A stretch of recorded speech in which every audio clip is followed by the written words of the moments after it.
ጤና ይስጥልኝ ሰውም ኢትዮጵያዊም ያልሆነውን ጭራቅ ከህዝባችንና ከሀገራችን አናት ላይ አንስተን ማንነታችንን አክብረን እናስከብረን የምንኖርበትን ስርዓት ለመገንባት በጋራ እንነሳ።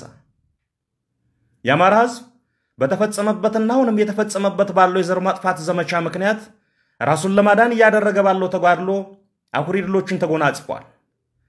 ሊያጠፉት እስከ አፍንጫቸው ታጥቆ የመጡትን ጠላቶቹን በታላቅ ወኔና ጀግንነት የተፋለመ በያሉበት እየደመሰሰ ራሱን እያደራጀ ከጠላት የማረከውን የታጠቀ ህልውናውን ለማስከበርና የወደፊቱን የኢትዮጵያ ሁኔታ ከሌሎች ኢትዮጵያውያን ወገኖች ጋር በመተባበር በጋራ ለመወሰን ትግሉን አጠናክሮ ቀጥሏል።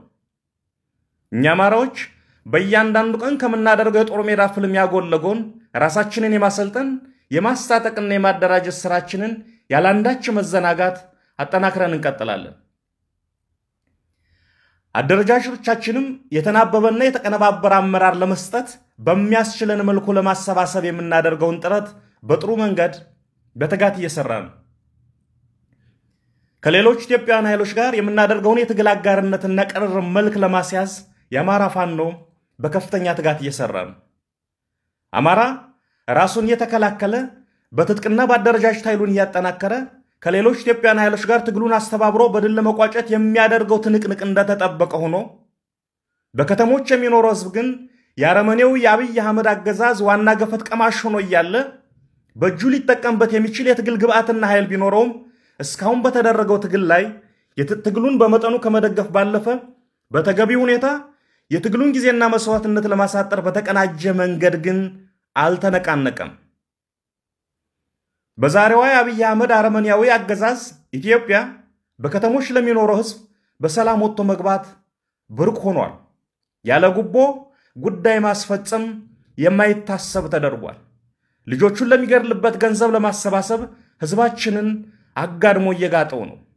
በኑሮ ውድነት ሰቅዞ እያሰቃየው ነው። ከትግል መነሻችን ጀምሮ በተደጋጋሚ እንደገለጽ ነው የአማራ ህዝብ ህልውና የሚጠበቀውና በኢትዮጵያ ህዝብ ላይ የተጫነውን አገዛዝ ከነግሳንግሱ መቅበር የሚቻለው ሁሉንም የትግል ስልቶች በተገቢ ቦታና ጊዜ በተጠናና በታቀደ መንገድ አቀናጅቶና አዋሃዶ በመምራት እንደሆነ ለአፍታም መዘንጋት የለበትም። የኢትዮጵያ ከተሞች አዲስ አበባን ጨምሮ አረመኔው አብይ አህመድ በትጥቅ የሚፋለሙትን ጀግኖች ለማጥፋት ሴራ የሚጎነጉንበት ስንቅና ትጥቅ የሚያገኝበት የወንበዴና የዘራጥፊ መደበቂያ ዋሻ መሆኑ በአፋጣኝ ማክተም አለበት።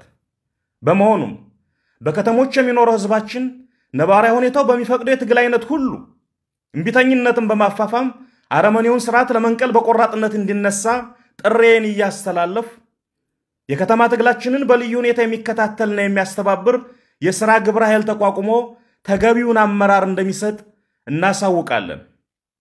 ድል ለአማራ ህዝብ፣ ድል ለኢትዮጵያ ህዝብ። አዲስ ትውልድ፣ አዲስ አስተሳሰብ፣ አዲስ ተስፋ። ህልውናችን በተባበረ ክንዳችን። ህዳር 6 2018 ዓ.ም አርበኛ ዘመነ ካሴ